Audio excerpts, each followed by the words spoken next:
तो आज हम बात करेंगे हिस्ट्री से लेकर प्रेजेंट तक जो अपनी इंडियन नेशनल कांग्रेस है उसकी सबसे फीयरलेस, सबसे साहसी नेता के बारे में, और वो भी एक लेडी नेता के बारे में।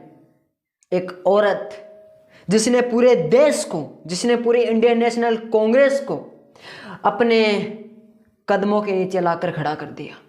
तो कौन थी वो नेता, क्या है उनकी हिस्ट्री, और क्या वो सही थी या फिर नहीं, तो आज इसी विषय में आज हम चर्चा करेंगे। सो वीडियो को एंड तक जरूर देखना। तो चलिए शुरू करते हैं। तो जिस नेता की आज हम बात करेंगे उनका नाम है इंदिरा प्रियदर्शनी गांधी, जिन्हें हम शॉर्टली इंदिरा गांधी कहते हैं।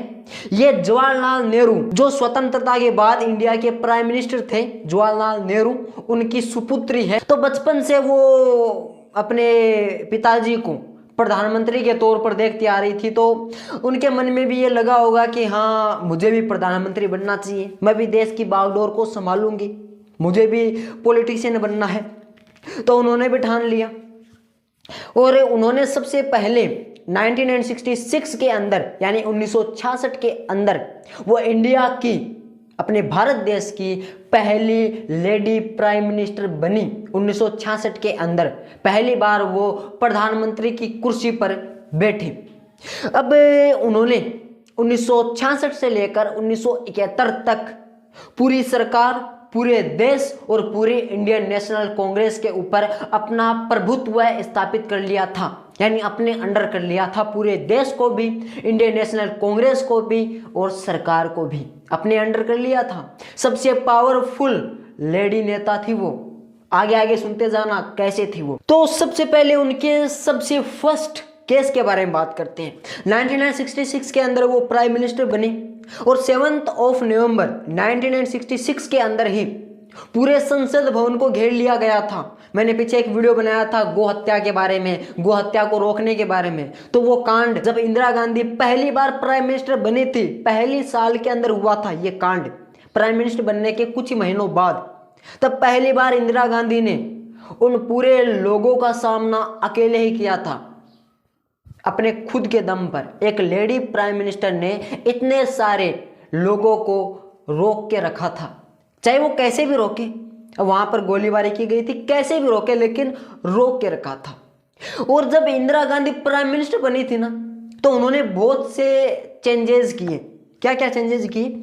सबसे पहले जो भारत में पहले से स्वतंत्रता बाद से चली आ रही है अपनी कैबिनेट, मंत्रिमंडल, एक मंत्रियों का मंडल होता है जो सब कुछ, मतलब जो सरकार के हित के लिए जो भी फैसला होता है उनकी राय से किया जाता है। तो इंदिरा गांधी ने चेंज किया।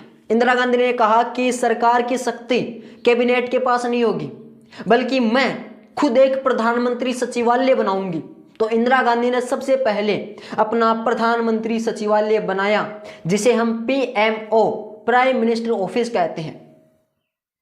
तो वो सबसे पहले इंदिरा गांधी ने बनाया, अपना एक अलग ही ऑफिस बनाया, जिसके अंदर सरकार की, यानी प्रधानमंत्री की सारी शक्तियां उनके अंडर ही हुआ करती थी। उस प्रधानमंत्री सचिवालय के अंदर जो प्रधानमंत्री है ना, वो खुद ही डिसाइड किया करता था कि कौन कौन से लोगों को रखना है, कौन कौन से विश्वास पात्र है। विश्वास पात्र क्यों? क्योंकि जो कैबिनेट था ना, इंदिरा गांधी को कैबिनेट से यही डर था कि कहीं विरोध कर दिया तो अपनी तो प्रधानमंत्री की पोस्ट गई। तो इससे अच्छा है कि ये विरोध करे, अपना ही लोगों को बिठाओ, प्रधानमंत्री सचिवालय बनाओ, अपने ही अंडर के जो अपने लोग हैं उनको बिठाओ, विरोध करने का झंझट ही नहीं है। और विरोध हो भी गया तो वो हमको जिता देंगे, बहुमत हमारे पास होगा। बनाया। तो इंदिरा गांधी ने जो प्रधानमंत्री सचिवालय था उसका पहला नेता बनाया PN हक्सर, यानी परमेश्वर नारायण हक्सर को, जो उनका विश्वास पात्र व्यक्ति था, जो उनका विश्वास पात्र बंदा था, उनको पहला नेता बनाया, पहला हेड बनाया अपने प्रधानमंत्री सचिवालय का। PN हक्सर को अपना एक सचिवालय बनवा लिया। अब इंदिरा गांधी ने कहा कि यदि मेरे को प्राइम मिनिस्टर बने रहना है, यदि मेरे को बार बार जीतना है, तो देश को अपने अंडर करना पड़ेगा। तो सबसे पहले महिलाओं को अपने अधीन करना शुरू किया। महिलाओं के लिए अलग अलग योजनाएं चलाई, उनको मजबूत बनाने के लिए अलग अलग योजनाएं चलाई, उनकी रक्षा के लिए अलग अलग योजनाएं चलाई, उनको काम धंधा देने के लिए अलग अलग योजनाएं चलाई। तो महिलाओं को अपने पक्ष में करना शुरू कर दिया और महिलाएं भी उनके पक्ष में होना शुरू हो गई थी। अब बारी आती है किसानों की, और किसान भी कौन? जो गरीब थे, जो अंडर पॉवर्टी लाइन आया करते थे, यानी जो बीपीएल की श्रेणी में आया करते थे। उनका विश्वास जीतने के लिए उनको सुविधाएं प्रदान करना शुरू कर दिया। तो प्रधानमंत्री ने 1969 के अंदर सबसे पहले जो भी अपने इंडिया के अंदर जो भी बैंक थे, बैंक जो रुपया देते हैं किसानों को, जो मतलब लोन दिया करते हैं, तो उस समय बड़े बड़े प्राइवेट बैंक्स थे। उस समय कोई भी बड़ा सरकारी बैंक नहीं था। तो सबसे पहले इंदिरा गांधी ने बैंकों का राष्ट्रीयकरण करना शुरू कर दिया। अब बैंकों का राष्ट्रीयकरण करने का मतलब है कि जो भी बड़े बड़े प्राइवेट बैंक्स थे उनको सरकारी बैंकों में कन्वर्ट करना शुरू कर दिया, और जो भी किसान थे उनको कुछ रियायतों के साथ लोन देना शुरू कर दिया। यानी आपको ये छूट दी जाती है, आप इतनी देरी में भर सकते हैं, इतना ब्याज लगेगा, यानी छूट देना शुरू कर दिया। तो जो गरीब किसान थे उनको अपने पक्ष में कर लिया, जो महिलाएं थी उनको अपने पक्ष में कर लिया। अब आधी से ज्यादा वोटिंग तो इंदिरा गांधी के पक्ष में आई गई। अब इंदिरा गांधी को काहे का डर? तो अपनी इसी स्ट्रेटेजी के कारण जो इतिहासकार है, जो इंदिरा गांधी के बारे में जो लिखा है इतिहासकारों ने, तो इतिहासकार इंदिरा गांधी को भारत की महारानी के नाम से संबोधित करते हैं अपनी किताबों के अंदर कि she is the queen of India, यानी ये भारत की महारानी है। और जो भी उनके दुश्मन थे, जो भी उनके प्रतिद्वंदी थे, यानी जो भी उनके कंपटीटर्स थे, वो इंदिरा गांधी को दुर्गा का रूप माना करते थे। बिकॉज इंदिरा गांधी अपने कंपटीटर्स को चुन चुन चुन चुन के बदला लिया करते थे। तो इंदिरा गांधी को उनके कंपटीटर माँ दुर्गा के समान माना करते थे। तो पावरफुल लेडी तो थी, पहली प्राइम मिनिस्टर थी इंडिया की, और कांग्रेस की सबसे शक्तिशाली प्राइम मिनिस्टर भी वही थी अपने शासनकाल के अंदर। और उन्होंने 3 बार इंडिया के ऊपर रूल किया है, 3 बार, 3 टाइम्स, 2 बार तो लगातार और 1 बार 1980 के करीब समथिंग। तो उन्होंने 3 बार रूल कर लिया, तो कितनी पावरफुल होगी। तो चलिए अब आपको एक इंपॉर्टेंट बात बताता हूं। आपको क्या लगता है कि ये इंडियन नेशनल कांग्रेस, ये आजादी वाली इंडियन नेशनल कांग्रेस है क्या? नहीं, ये वो नहीं है। क्या है कि जो पहले की इंडियन नेशनल कांग्रेस थी ना, वो जो भी सारे फैसले लिया करती थी वो कैबिनेट के अधीन लेकर लिया करती थी। लेकिन इंदिरा गांधी ने कहा कि ना, नहीं देखो, हम ऐसा नहीं करेंगे। तो इंदिरा गांधी की सोच तो नहीं थी, लेकिन जो पहले वाले कांग्रेस के नेता थे उनकी सोच तो वही थी। तो इंदिरा गांधी ने 1969 के अंदर कांग्रेस को डिवाइड किया कि भाई भागो, जो भी पुराने लोग हैं वो भागो, अपने अलग भागो। तो इंदिरा गांधी ने कांग्रेस ओ और कांग्रेस आर 2 भागों में कांग्रेस को डिवाइड कर दिया। अब कांग्रेस ओ, जिसके अंदर जो पुराने नेता थे कांग्रेस के, वो उसके अंदर रहा करते थे, और जो भी नए नेता थे, जो भी इंदिरा गांधी थी, वो कांग्रेस आर के अंदर रहा करते थे। तो कांग्रेस को डिवाइड कर दिया। पहले नेता जो अपनी खुद की पार्टी को डिवाइड कर चुकी थी, अभी आगे सुनिए, डिवाइड कर दिया। और उसके बाद जो भी उनके प्रतिद्वंदी थे, तो सबसे ज्यादा उनका विरोध किया था जयप्रकाश नारायण ने, जेपी नारायण ने। वो भी एक नेता थे, लेकिन उन्होंने इंदिरा गांधी का विरोध किया था। बिकॉज इंदिरा गांधी ने कुछ ऐसे भी काम किए थे जो देश के विरोध में हुए थे, तो उन्होंने इंदिरा गांधी का विरोध किया। और मोरारजी देसाई, वो भी उनके साथ थे, जो इंदिरा गांधी के बाद प्राइम मिनिस्टर बने थे। हालांकि कुछ सालों के लिए बने थे, लगभग 1.5-2 साल तक। लेकिन मोरारजी देसाई और जयप्रकाश नारायण, और इसके साथ एक बंदा और था, राज नारायण। चलिए उनकी आपको एक हिस्ट्री बताता हूं। तो जब Indira Gandhi second time prime minister का चुनाव लड़ रही थी 1971 के अंदर, तब उनके अपोजिट राज नारायण वो चुनाव लड़ रहे थे। और क्या हुआ था वो तो आपको पता ही है, इंदिरा गांधी जीत गई और राज नारायण जी हार गई। तो कुछ दिनों बाद, या फिर कह दीजिए कुछ महीनों बाद, राज नारायण जी ने जो इलाहाबाद का जो हाई कोर्ट था उसके अंदर इंदिरा गांधी के खिलाफ केस दर्ज करवा दिया कि इंदिरा गांधी ने जो भी मशीन थी, जो भी वोटिंग की मशीन थी उसके साथ छेड़छाड़ की है, लोगों को पैसे खिलाए हैं, जो पुलिस वाले हैं उनका गलत इस्तेमाल किया है, और जो भी सरकारी सुविधाएं हैं उनका गलत इस्तेमाल किया है। ये फ्रॉडगिरी के साथ ये चुनाव जीती है। तो इसके बाद 12 जून 1975 को जो भी इलाहाबाद का हाई कोर्ट था वो फैसला सुनाता है, वो इंदिरा गांधी को दोषी पाता है और इंदिरा गांधी को आने वाले 6 सालों के लिए कोई भी चुनाव न लड़ने के लिए प्रतिबंधित कर देता है कि आप आने वाले 6 सालों तक कोई भी चुनाव नहीं लड़ सकते हो, बिकॉज यू आर दोषी, आप दोषी हो, आपको सजा मिलेगी। तो इंदिरा गांधी ने कहा कि ना, नहीं नखो, हम आपकी बात क्यों माने। तो इंदिरा गांधी ने उसके खिलाफ जो हाई कोर्ट की जो भी सजा सुनाई गई थी उस सजा के खिलाफ सुप्रीम कोर्ट के अंदर रिपोर्ट कर दी कि समझाइए अपने इस इलाहाबाद के हाई कोर्ट को, इंदिरा गांधी को प्राइम मिनिस्टर को सजा सुना रहा है, अक्ल नहीं है इसको। तो सुप्रीम कोर्ट ने कहा कि ना, नहीं नखो, हैं ये कैसे, हाई कोर्ट ने सही कहा है, एकदम सही कहा है। तो बिल्कुल सुप्रीम कोर्ट ने भी वही कहा कि आपको आने वाले 6 सालों तक कोई भी चुनाव नहीं लड़ना है, आप इसके लिए प्रतिबंधित है। तो सुप्रीम कोर्ट ने है ना ये फैसला सुनाया था 24 जून 1975 को, और ये फैसला सुनाते ही इंदिरा गांधी ने कहा कि ना, ऐसे तो पार पड़ेगी नहीं। तो इंदिरा गांधी ने जो भी उस समय के राष्ट्रपति थे फखरुद्दीन अली खान साहब, उनको कहा कि आपातकाल की घोषणा करो, इमरजेंसी लगाओ इंडिया के अंदर।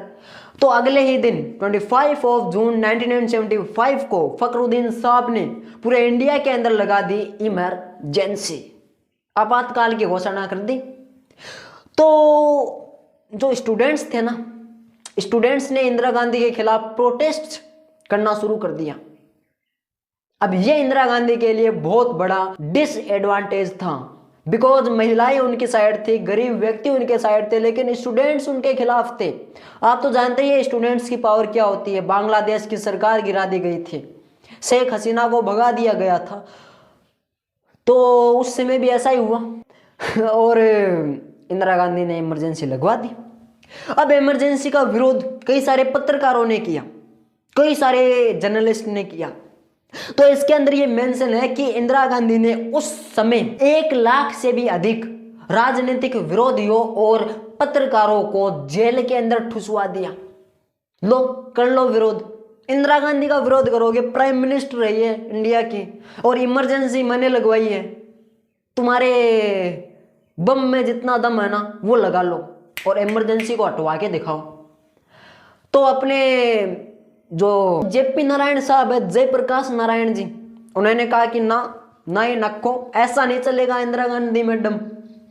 तो उन्होंने धरना शुरू कर दिया। उन्होंने कहा कि इमरजेंसी हम तोड़वा के रहेंगे, और स्टूडेंट्स का साथ उन्होंने दिया, जयप्रकाश नारायण ने उनका साथ दिया, और साथ में थे मोरारजी देसाई साहब। उन्होंने कहा कि I am with you also, मैं भी आपके साथ हूं, मुझे भी कुछ ना कुछ मदद करने के लिए मौका दीजिए। तो उन्होंने प्रोटेस्ट चालू कर दिए, और इंदिरा गांधी ने जो भी उनका विरोध कर रहा था उन राजनेताओं को जेल के अंदर ठुसवाना चालू कर दिया, जेल के अंदर। अब आप एक चीज सोच रहे होंगे कि इंदिरा गांधी ने इमरजेंसी लगाई तो लगाई किस वजह से। तो इंदिरा गांधी ने कहा था कि हमने 1971 के दिसंबर के अंदर पाकिस्तान से जो युद्ध लड़ा था, जो पूर्वी पाकिस्तान था उसको अलग करवाया था पाकिस्तान से और उसको बनाया था बांग्लादेश। तो हमको है ना बाहरी आक्रमणकारियों से खतरा है, पाकिस्तान वाले फिर से हमला कर सकते हैं, बिकॉज वो इंदिरा गांधी थी ना, उनके कुछ राजनेताओं को मार दिया गया था। अब मारा तो था उन्हें, जो उन्होंने आंदोलन कर रहे थे उन्होंने, लेकिन इल्जाम डाल दिया पाकिस्तान वगैरह वगैरह पर और कहा कि आपातकाल हमने इस वजह से लगाया है। अब जो जो विरोध कर रहे हैं वो पाकिस्तानी हैं, उनको जेल के अंदर ठुसवा रहे हैं। अब इंदिरा गांधी ने तो वही बात कर दी, चित भी अपनी और पट भी अपनी। अब देखो कौन आता है अपने सामने, आओ जिसकी औकात है, जिसकी मजाल है वो अपने सामने आओ। अब ये जो आपातकाल चल रहा था, ये चल